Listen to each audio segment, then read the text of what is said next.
بادشاہ کا مدعی نبوت سے دریافت کرنا کہ زبانی نصیحت کے علاوہ سچے رسول کے پاس کیا ہوتا ہے کہ اس کی صحبت اور خدمت سے ملتا ہے۔ بادشاہ نے مسخرے مدعی نبوت سے پوچھا کہ وحی سے صاحب وحی اور دوسروں کو کیا فائدہ ہوتا ہے، اس کے ماننے والوں کو کیا بلندی عطا ہوتی ہے۔ مسخرے نے کہا، یہ مانا کہ میری وحی وہ وحی نہیں ہے جو پیغمبروں پر آئی، لیکن شہد کی مکھی کو جو وحی آئی تھی اس سے تو کم درجہ کی نہیں ہے۔ وحی کے دو معنی ہیں، ایک تو کلام خداوندی جو کسی فرشتہ کے ذریعے نبی پر نازل ہوتا ہے، اور دوسرے معنی اشارے اور دل میں بات کے آنے کے ہیں۔ قرآن میں ہے، اور تیرے رب نے شہد کی مکھیوں کو الہام کیا کہ پہاڑوں میں سے اور درختوں سے ان چیزوں سے جن سے وہ چھپریاں بناتے ہیں گھر بنائیں۔ شہد کی مکھیوں کے ذریعے اللہ کی وحی سے دنیا کو شہد اور موم عطا ہوا۔ اور قرآن میں ہے، وَلَقَدْ كَرَّمْنَا بَنِي آدم، بے شک ہم نے بنی آدم کو بڑائی بخشی۔ قرآن پاک میں حضور صلی اللہ علیہ وآلہ وسلم کو فرمایا گیا، اِنَّا آتَيْنَكَ الْكَوْثَرَ، بے شک ہم نے تجھے کوثر عطا کی۔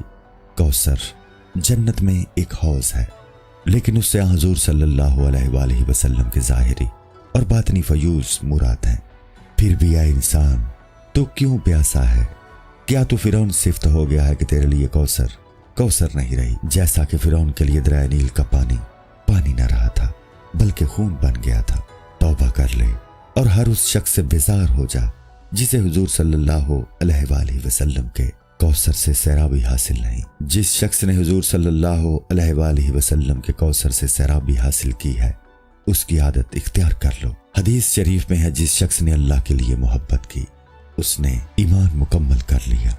جو شخص کوثر نبوی صلی اللہ علیہ وآلہ وسلم سے مستفید نہیں ہے، وہ ابو جہل اور ابو لہب صفت ہے، اس سے دور رہنا چاہیے، خواہ کتنا ہی قریبی رشتہ دار کیوں نہ ہو۔ جب تو اللہ کے لیے کسی سے ناراض ہوگا تب عشق میں سچا ثابت ہوگا۔ توحید تو یہ ہے کہ خدا حشر میں کہہ دے، یہ بندہ دو عالم سے خفا میرے لیے ہے۔ جب تک تو لا یعنی غیر سے نفی اور الا اللہ یعنی اللہ کا اس بات نہ مان لے گا، اس وقت تک تو سیدھے راستے پر نہیں ہے۔